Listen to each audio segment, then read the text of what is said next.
Oh yang tono friends ya, ganter-ganter Pak. Kalau kamu tunggu jusak beli rokok ya wati.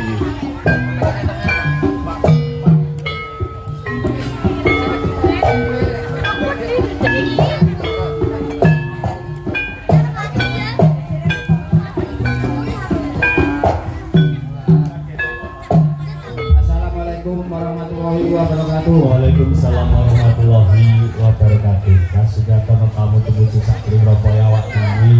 Sajak sak keluarga. Monggo mbok dipompro-poke mawon tak.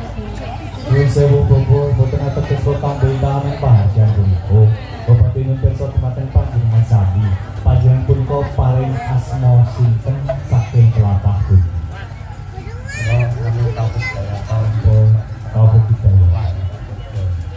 Saking Toan Margo Rekso. Bapak Taufik Hidayanto sajak panjenengan tumuju sakdene rombok kula pun kacil dhewe dalam punika sisian kula menyang dhewe. Sak keluarga Pak terus nggih. Ibu paling asma sinten Bu?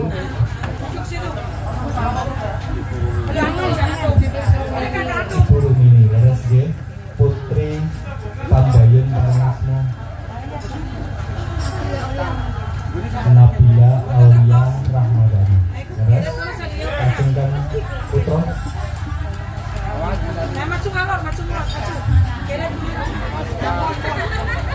Ora patek krungu. Teman dereng. Durung padha, maksudnya padha durung tentu. Muhammad Aska Al-Hisi. Sewu, kula namung mrakitesaken lurus nama boten tulisan nika Pak. Nek kliru aku malah dikenal. Akhiripun panjenengan saking tlatah Pelang Margorejo tumuju sakjroning rombok kula mengkuwi ganti napa. Sewu dalam tanggal ngatur pun Bapak Taufik Nuhun injih. setunggal silaturahim kaping kalih badhe mareke utawi nyebeke putra putrinipun wonten kasulat lanjengan sedaya. Amargi tabungan sengkala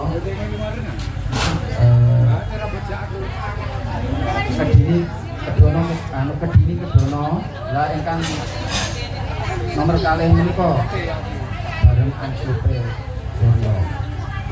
Nuhun sewu Bapak Taufik Hidayah dasa Ibu Rumini. Akhiripun panjenengan sak keluarga atur silaturahmi kula tampi kanthi asa kekalih tambah pasugih kebahagiaan sang tanah Jawa Pak nggih. Mengkuwi kaping kang kalih panjenengan kula netepi adat tanah Jawa. Gadhahi putra kalih cacahipun Icil Umi saha Agung. Ing kawasan Adang Sukerto Kedini Kedono. Kaporo ingkang kenal bagus Muhammad Aska Al-Hisi punika sisi lahiripun darengi Aseping Surya. Leres. Ing kawasan Andang Sukerto Julung Kapok kali Julung Sak. Mohon sewu sisian kula apa sampun ikhlas lahir disipakat dikasih mereka bagi tampi putri Buko Pandana. Buko Taufik Hidayah dasa Ibu Rumini. Panjenengan beralih kali.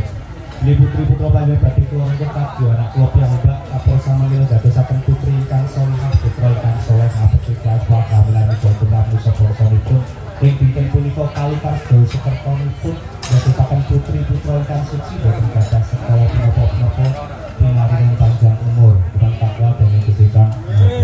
Nuwun sewu Bapak Ibu. Sasampunipun panjenengan pasrah putri putra pandhawa dhumateng kloso sesian kula tasih wonten jati ingkang bertanggung sajak sampun tetap nopengan dadi jati panjenengan kaporo dadi jati kudu dalam suwanera kota sasu bendera akan kodur rahayu nerewi koro. Wassalamualaikum warahmatullahi wabarakatuh.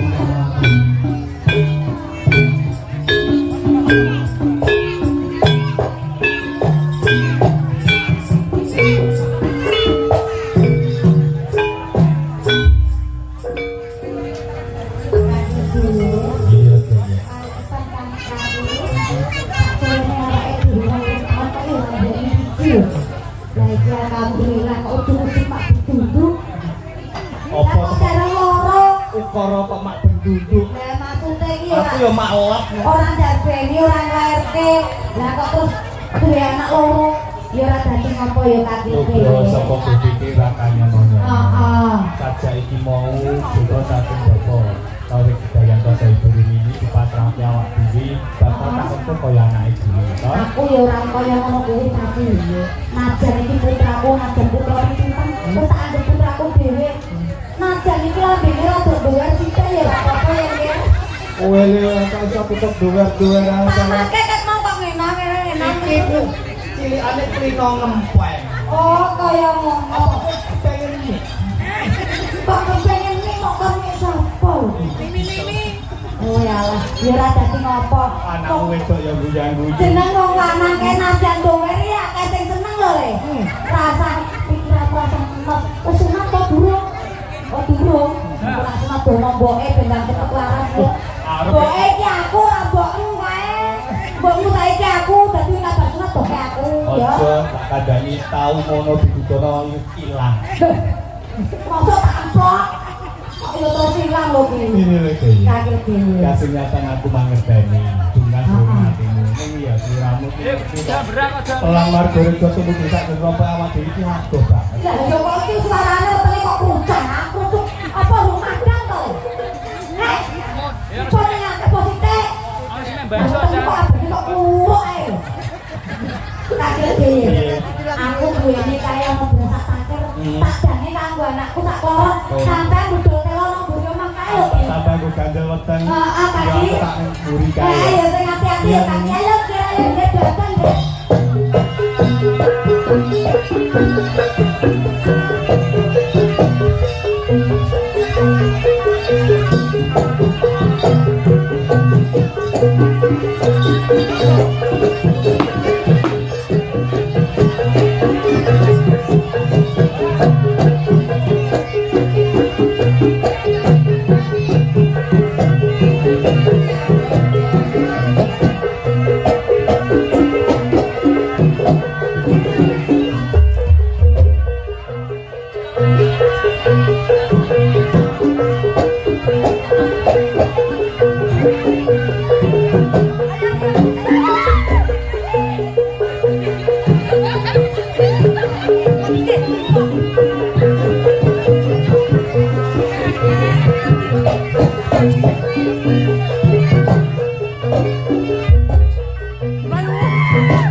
Walah token, tanganmu arep tak dumuk kok ubah-ubah aku kekelero sirahe. Bocah kok pendi-pendi kok bingung luru tangane kok malah gubuk sirahe kok dikelek lho. Kowe mope tak jak mlayu. Nek kok bareng apik kok nyundul kelek. Kok digoleki tangane sing lanang wis bener. Nek tangan kene lah kok gebuk rene. Sampai kita coba kan mau perawat nggih. Kae mau ra yo ono barang sing digileni to ono kewan to. Lah yo tak jamu penang gubukan. Lho kok malah trondol-trondol. Tudune susune mbokmu bako. Lah nek bako malah susu kucuk kabeh mau. Yo, nggih. Iki mau kok kaya ngene kahanane iki mau ki ramamu ki ngerti apa ora? Kaki legeye kaki. Kaki legeye. Iki lho ono barang kaya ngene lho.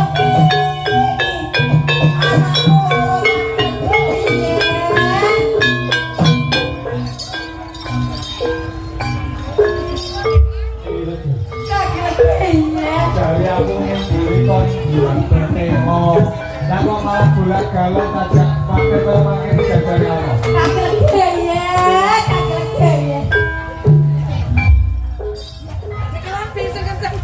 Iki sak loro kok teklane kok bak kok eran. Kaki geye. Aku mau lho ki. Adeng karo anakmu diserondoli kelekku ki. Kowe kok lancang. Ora iki sing wedok tak goleki tangane malah sirahe sing bedul. Iki dek padane kutuk lho piye. Nek tangan tak goleki ngene iki malah sirahe sing bedul kene waduh. Iki bocah kok malah. Piye lho ki? Takoni. Bareng kowe ndedol ning keleke mbokmu ambune piye? Kepok. Ya bener. Aku mau rong nyak aneh. Bener. aku lawase dadi bojone iki angken ambune kecut terus. Lah yo, aku dhewe merasa ngabet kecut kok. Lah kok yo mau ambu, irungmu mau dibuketi. Mati kecut mbok serot. Kaki legi ya. Ono kebadan. Kae mau ora ya aku adang karo anakku sak koron. Berhasil sak takir kalau ki. Kaki legi ya kaya ora nyawang nang pawon kae lho ki. Kowe iki gak kowe nek utawa kono mangan takok. Kaki legi ya. Aku ki mau ora ya adang karo anakmu sak koron. Ya loro ape ngetikene aja. Banjur ki mau ono kewan gede banget lho ki. Mlebu ning rompok awak dhewe. Kocar ngacir kok. Kocar ngacir Wongmu kocar ngacir. Sik to. Sing segede ki aku lho kok sampean kok malah kaya ngono kok. Bingung ki aku lho ki. Iki ngopo to ki? Aku seneng nek semedeke. Lah iya. Aku malah seneng karo lambene ngisor. Kene tenan kene lho. Kene lho. Nah iya rasi teh ae. Ngene, mboke lagi nesu iki. Lagi lagi. Kae mau ki berasa takir ki ora arek karo bangsa sing gedine padane sak lawang. Cangkeme ambane sak lawang arep gagang anakku. Aku mula wedi. Anakmu kalau ki sak koron arep digaglak iki. Kowe nek ngono terus sing seneng sinomanmu. Piye iki? Sing ndi Apa aku iki? kaki lagi iki temenan kaki. Terus kowe ngopain ning Aku pas ono gubuk kamu sing kuwet kae lho ki.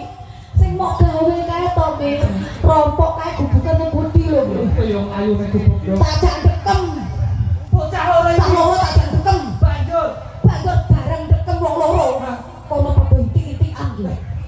kuwi tek kelak iki karo siji. Heeh. Sing kaki lagi iki. Sing intik mau ya sing cangkem sawang to ki. Lah terus aku mau ditubruk kae lho ki gubukmu. Gubukmu ki. Apa kok sesuk tak Gubukmu ditubruk kae barang sing cangkem sak lawang. Banjur aku mlayu meh ki. Anakku tak odot sikile karo tangane dipinjem balik kasih dopaku. Terus aku ki mau ngodot tangane cak loro tak kempet ning kelek iki wonten ngendi. ayu meneh. Langsung mongso tebu. Kowe iso tebu kabeh. Tebu melu sing ngono atus sak hektar ya kepethuk kancamu apa ora? Ora ki. Tinggal aku yo ndek kembang loro ki. Iki anakmu sak koron yo dintek karo sing cangkeme sak lawang ki. Dioyak. Isih dioyak ki. Banjur kepiye? Banjur aku bali ana omahku meneh. Terus kembor. Terus aku bunga-bunga ilu sampean ki lho ki. Iki kahanan kok kaya ngene iki jane ning opo lho ki. Piye kaku? Kan aku jaluk pangapura kae. Lah kok jale ngapura lho ki. Bocah sak kono iki dadi dititip pakai pasrate awak dhewe kan ndak cukup. Heeh iki. Ya aku tuh kelingan terus aku buku dipen jalur. Wujuding janur kaya sing ana sanggar pamudhan to ki. Wis kasunyatan koyo mangkono. Oh ya janur kuwi arep diapake lho ki. Kalau kowe jandane anakmu, kok jalur itu sejak cahyo aku tahu nur kang turun saka dhuwur kabeh jabat. Kaya ngono ya kakek piye. Bakal tak tahu sore jandane anakmu sak karone supaya kau sing didonori kang. Coba dikalonge aku tak weruh kakek. Dah, udah.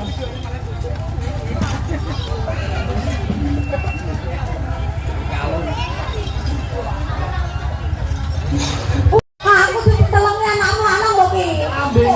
Mari-mari. Oke, nek lagi tepanan lho ki. Kakek piye? Apa ora nyawang anakmu tak koron lho ki. Mau ketoke surem aku piye.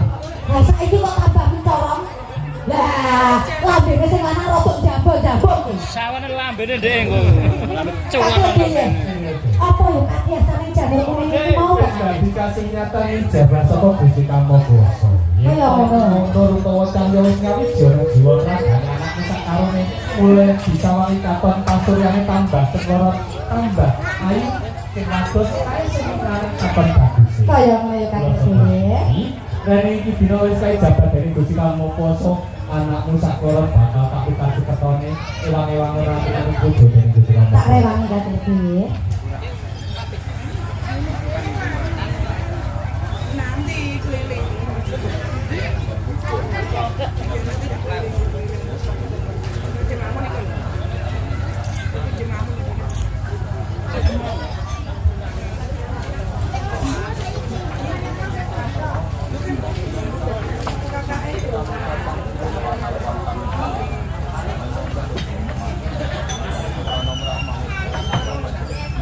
Ini loh. Yen to kasingatan iki dina anakmu sak karone wis kalusan sepertone. Kan nandang sepertone iki kedono kudu lapok dina wis kalusan dadi bocah kan suci ade sekolah apa. Ibu ati anak yen to iki dina yuwara bener anakmu sak karone kae wis bali kan kudu. Kaya bisa ngene, bakal tak ganti dijulit tipat yang tuh kan wadon kae perawan lagun kawanan Joko Jati perawan tuh Jiti bocah wadon kan suci jiwa lan ragane Joko uga bocah lanang jiwa ragane kan suci blagur bocah sakloron bakal jemantau ning dalan kang luhur kabeh panjang kang dhuwur iki ya kae jabat dari Gusti Kang Kuwasa bisa mikul dhuwur mendem jero marang wong tuane kana teges ngabekti kangge jiwa lan ragane Bismillahirrahmanirrahim. Nabila Aulia Ramadan. Perawan lagu.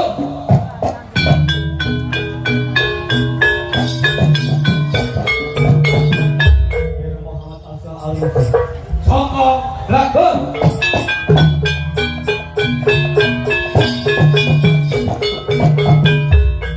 Amarah Allah. Ummaya.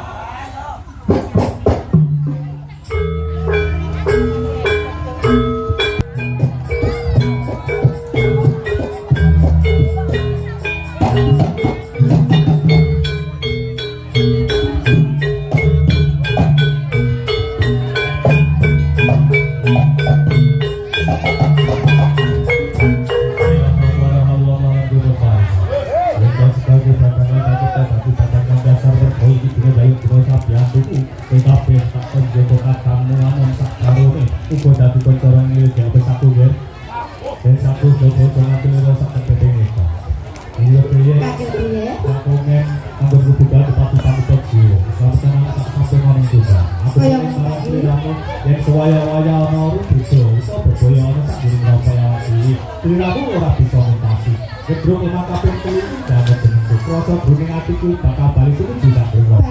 Sewang-sewang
Thank you.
Nunggu sing apik.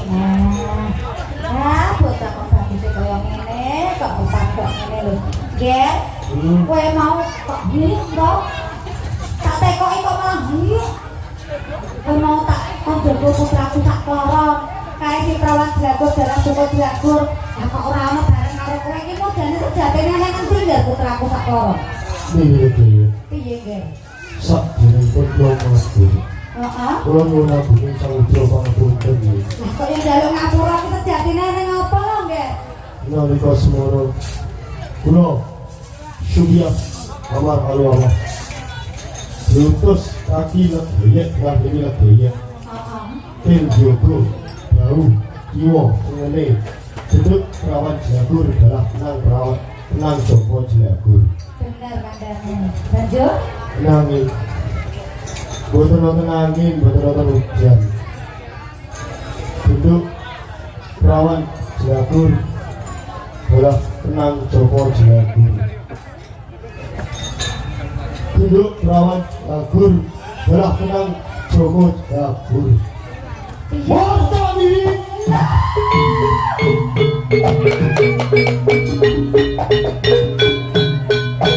Piye to?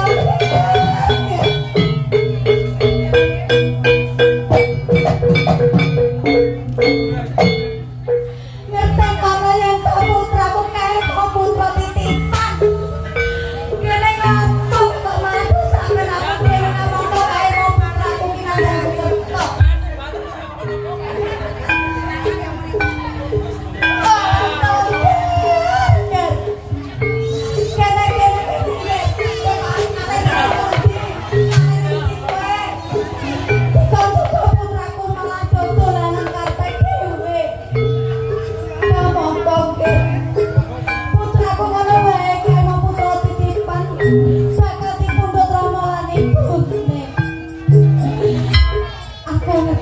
Sophia amarah oleh amalan mutmainah.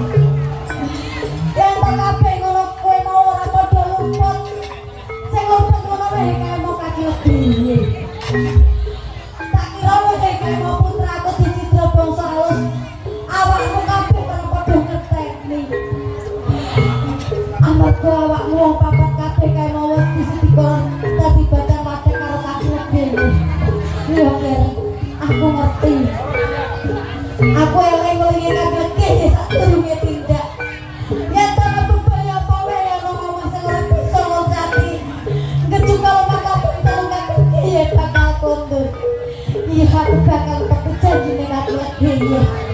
Aku bakal tetunggo kondang kaki dhewe supaya ndak kondur. Ayo rewan-rewan ono sing mbokmu supaya kaki dhewe ndak kondur. Kaki dhewe kaki dhewe.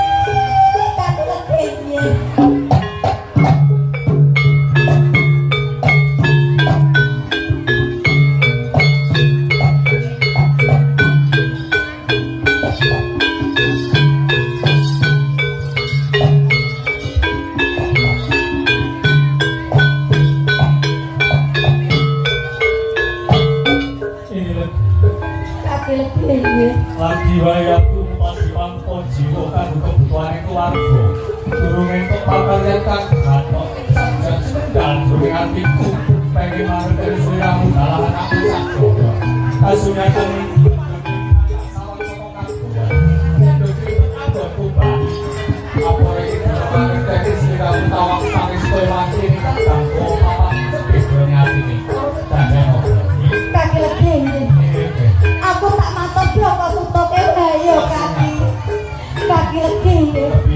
Anakmu tak koron kae mau si prawan dragur dalam Joko dragur kaki.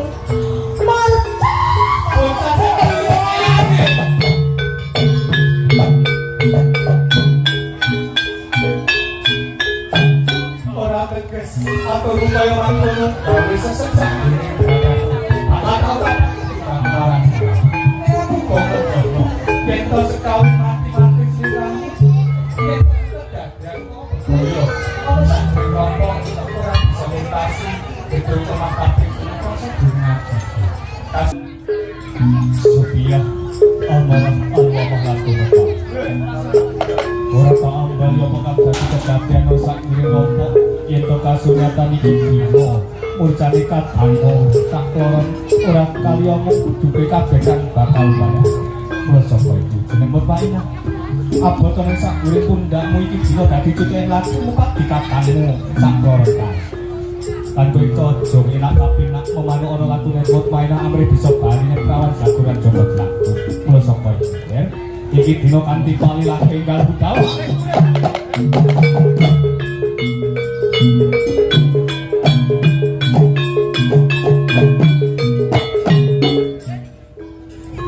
Soila dala Sophia hamara ngomong lan kowe.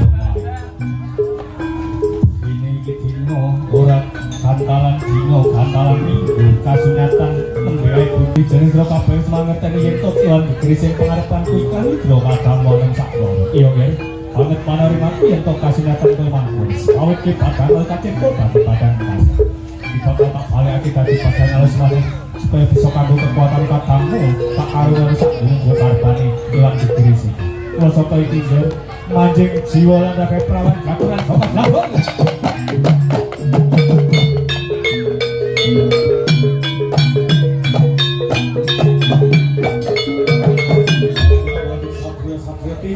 Solo sakti sane orang takon kudu ngopi malam lewat bodo terus sepose pengen karo penai berapa yen kok kewan gedurisi ning pengarepan iki bisa kok calmo sampe dadi dosa napa ya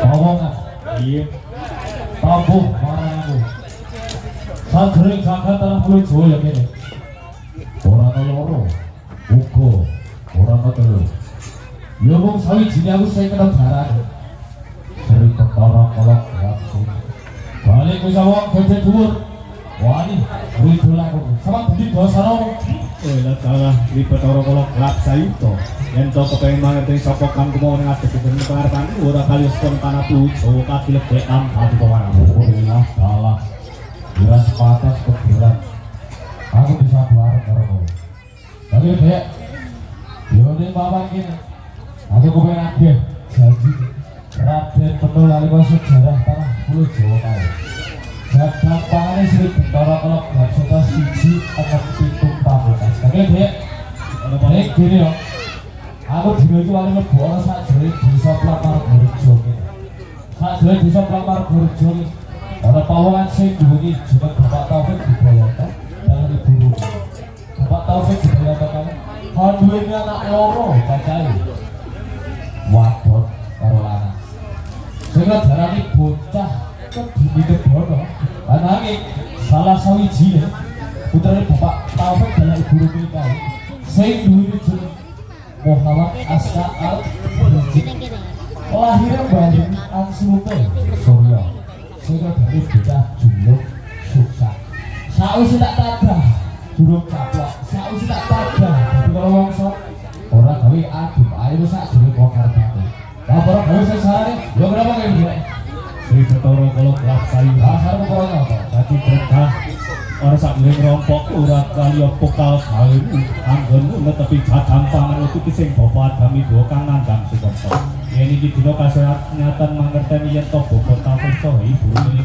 duweni anak nandang suketa kenjini kedono tuwa jelung caplok utawa jelung sarap. Terus ana sajure bongkar banget. Mundur sak sangat apa? Amane kaya to, Pak.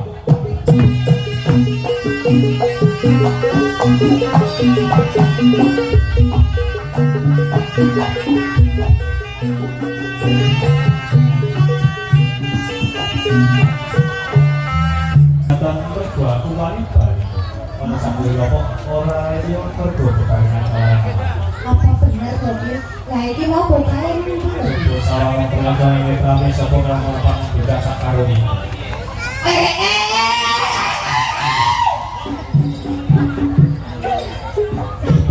Kaya iki mau ketemu nang ndi? Oh, kok kaya labemu ora kebakal ya le. Nah iki kok kaya nang ngene. Jadi ngopo le? Kowe mau nang ndi le labemu? Tak goleki lho, Bu. Nanti arep bingung le goleki lho, Ger. Loh, lah kowe mau ki nang ndi, Ger? Coba nang matura, Ger. Hei! Lah kok dicapok makan? Lah apa ana bebek kuliting wae? Lah yo kok yo ora ana bebek kuliting kok dicapok makan. Kaki gede. Anak iki mau jare dicapok makan lho ki. Wis tapi kesengatan mergo.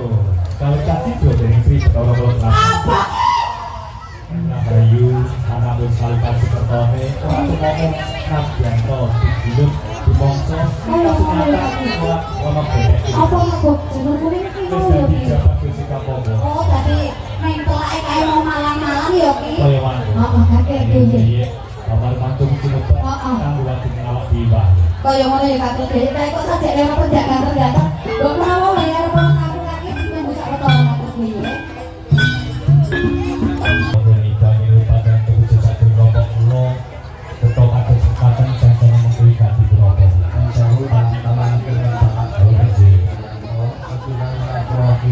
katinggale badhe maringi bebina utawi ketebusan wonten kaki sedaya amin sedaya amargi sampun nggih kapak ronipun Bagus menika minangka sobatok tetap loso sisian kula. Untuk keteguhan tetap bisa. Yen ate kudu dibadheke niku. Yen tetap bisa wonten ing tanah Jawa mengkuwedi netepi antepipun kabupaten Bapak Kapesa ibu ini anggenipun netepi ada tanah Jawa sampai Pasindaran dikasih ketopung kawat utane dipun pinanggani kanthi pasien anak menapa sebapak punika.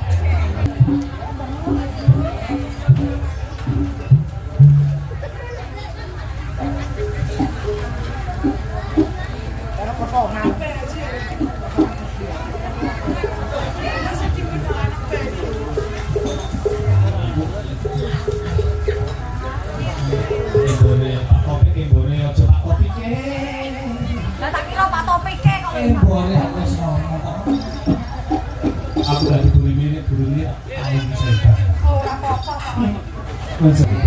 Kalau kemarin ini ganteng langsung harus nonton tanpa pulang. Pun saya buka foto itu. Berikut tadi kita akan uji pun channel dengan panggilnya.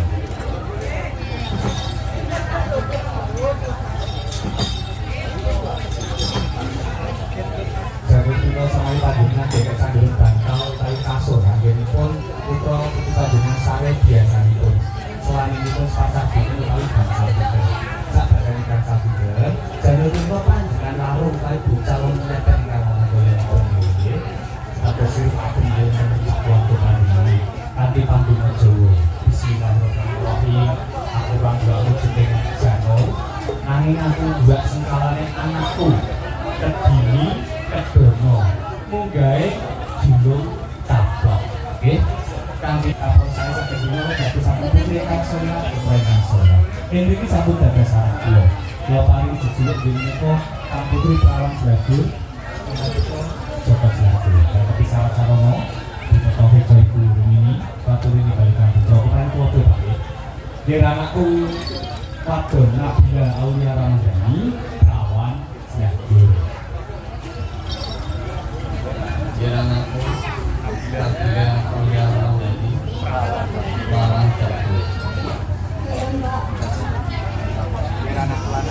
dia Muhammad Aska Alwi Joko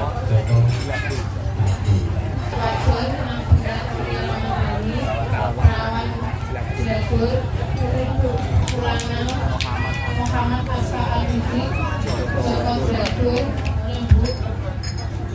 Alhamdulillah. Putri Putra dan Kepasan tentang Popo itu dari Jumat Pagi yang bersama-sama tidak bersama putri dan solihah Putra dan Putra juga yang harus dikurungi. Kalau ganggu niko pernah bahagian kepada sebuah angkau.